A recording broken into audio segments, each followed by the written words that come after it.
much better. Anyway, what's up, people? How you doing? If anybody logs in to see this, I'm just trying to get going again, get myself going again. And what we got going on here? Your current live stream. Okay, close that. Okay. Yeah, so the volume's down. Give myself a like. And that's what's up. So anyway, we're gonna get on with this. So why did Campagnolo lose me? What's the problem? What's going on? So basically, the problem or the issue is that Campagnolo have created this amazing wireless group set, and they've taken it up to 12 speed as well. So it's just amazing group set, but there are some issues or limitations on the group set, and which you've probably heard about already. The other thing that I just don't flow with is just it's just a disc brake option.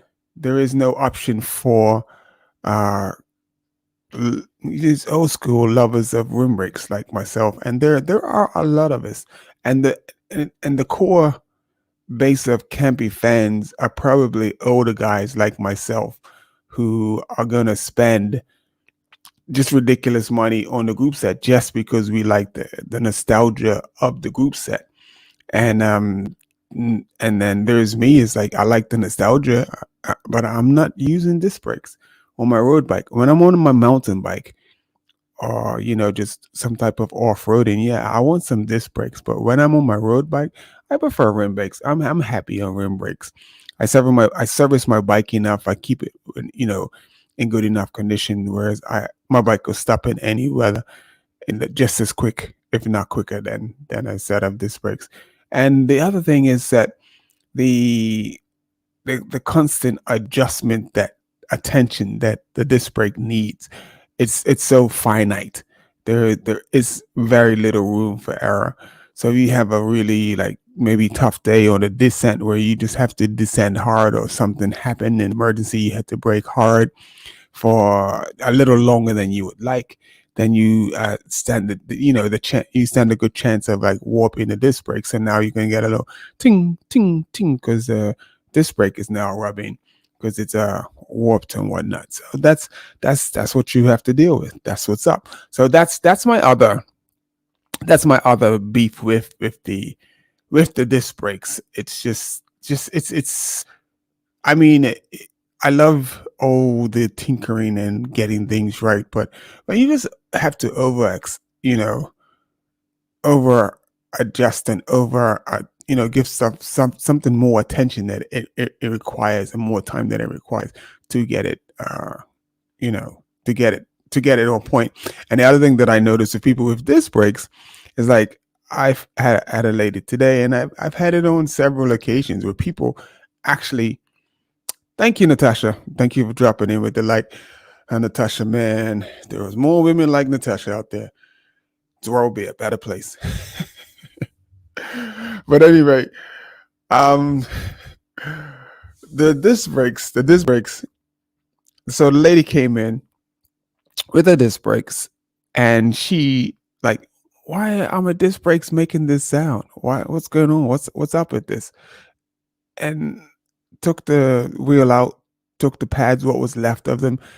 And as you know, like on cars or even on motorbikes, disc brakes have that little pad in them, like and before it gets to the metal. She wore through the pad. The pad actually stops that's what actually makes the disc brake work, and that stops the bike.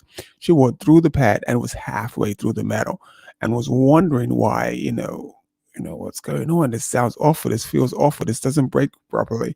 That's what's up. That's what was going on. And it's a regular occurrence because people can't see the brakes like they see the rim brakes, so they can't, unless they know what's going on is making a straight sound or whatnot. Most people just ignore it and think, okay, maybe brake's just a little rough, and we need to, just whatever, whatever. So yeah, and it's a constant problem with people like just going way past and beyond the point of what they should be using or how they should be using the disc brakes because they just can't see them. And to the average person, they just can't tell. So that's the first thing with disc brakes. That's a huge issue with disc brakes. The maintenance on disc brakes is a lot higher than it is on rim brakes. So, but yeah, but here's the other thing. So now that they got all the carbon rims and the light carbon rims, so carbon rims really don't like braking service because they delaminate. So if you heat up the carbon rims with the rim brakes, which they first did in the beginning, then they found that the carbon rims were falling apart because the heat from the rim brakes was delaminating the carbon and pulling it apart. And like structurally, the carbon wasn't sound enough to handle the heat of braking. So they had some issues and also had some accidents and some incidents because of the braking on the rim brake. So they pushed to disc brakes so that they can use the carbon wheels, which is supposed to be lighter, faster, and all of that stuff. I get all of that, but I get all of that. But my alloy rims they work just fine. When I'm in shape, I can go just as fast as the fastest guy with his carbon wheels. Give me a pair of nice deep section alloy rims, and we in business, baby. We going out there. We gonna hurt some people. We ain't playing. We are definitely gonna hurt some people. And so going to the so that's the main reason, one of the main reasons why they push towards the disc brakes so that they can run the carbon rims, the deep section carbon rims and carbon this and carbon that. And they going mad. They're going mad with it.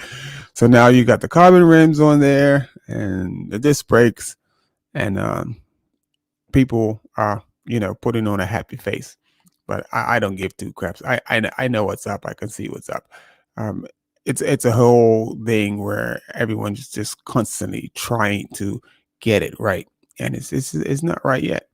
So that's the part of it: the disc brakes, the noise, the adjustment, and it's just so many things with the disc brakes. So Campy, I just wish I'm hoping somebody from Campagnolo sees this, and you got to bring out a rim brake option. It's like it's only right that you bring out a rim brake option. It's just not fair to the guys like me to just love your product and are gonna preach your product, gonna support your product until basically in the end of time.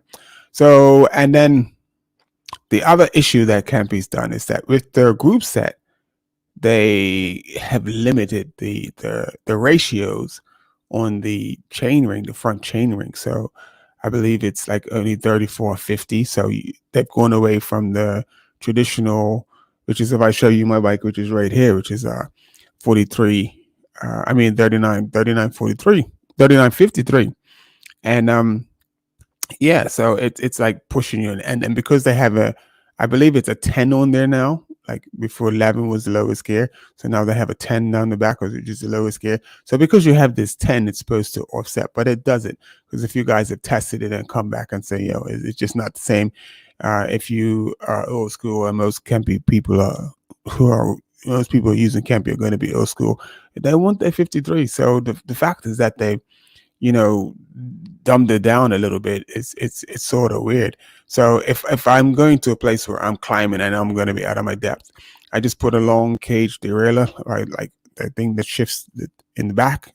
For those of you who don't know the technical terms, and yeah, so put a long cage derailleur and then put a bigger set of some bigger chain rings on the back, or bigger range of cassette on the back, so that I can get over the big hills. But as I get fit, I'm not going to require those big gears as much in the back. I can get a little closer to normalcy as possible. So, but yeah, then that them like just really like forcing the issue. You got to get disc brakes, and then they're taking away the 3953. Come on, Campagnolo, come on. You're hurting my head with this one. Please, please, please, please, please, please, please. I beg you. So I'm going to make this one short. I'm going to be in and out. This is about Campy. You done lost me with this one. I still love you, but you got to sort out these issues. Anyway, that's been me in this Luby. And you know what? I came on here and I didn't even do the intro. So I'm going to do the outro. Here we go. So sorry. Let's just go see what this is what's up.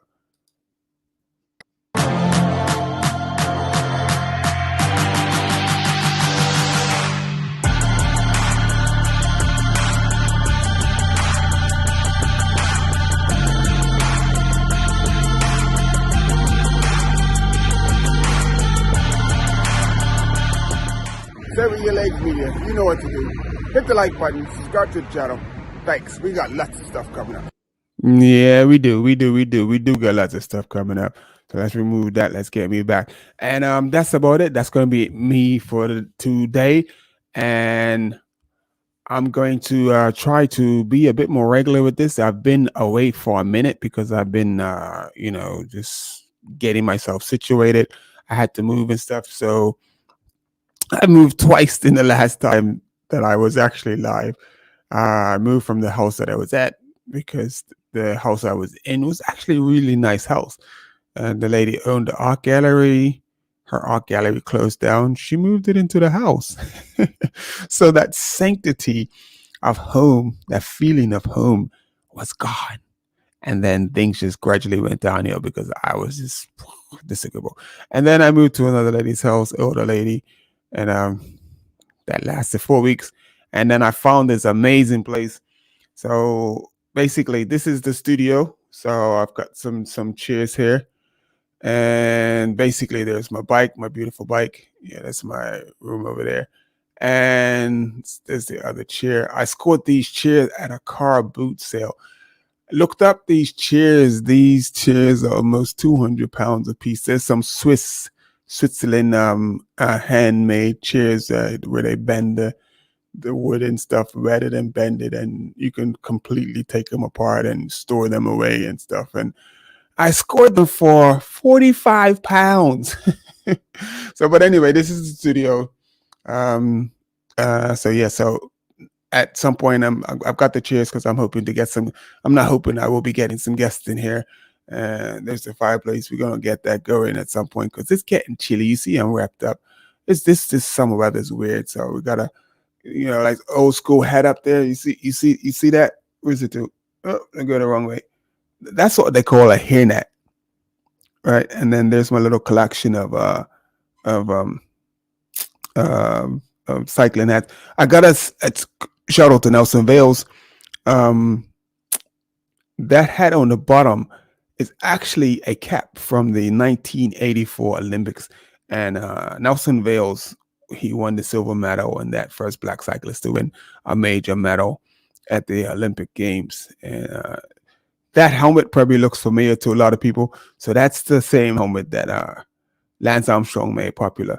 That's my helmet I wear every day. That's something I just thought a little cool, little that other high gear thing. I just thought it was cool. Just add to the flavor of the studio. And obviously my favorite car there, Audi. And that little metronome, that's for my daughter. She doesn't know it because she plays piano and all that stuff. So I'm gonna make sure she gets that.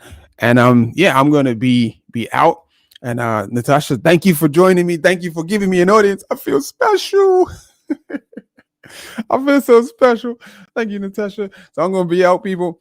And if anybody else gets to see this, like I said, I'm in and out. And this has been what is it? Ennis Luby Cycling. Cycling talk. I haven't forgot my own title. Cycling Talk with Ennis Luby. Wow, there we go. I'm out. Peace. I'm not gonna say too much.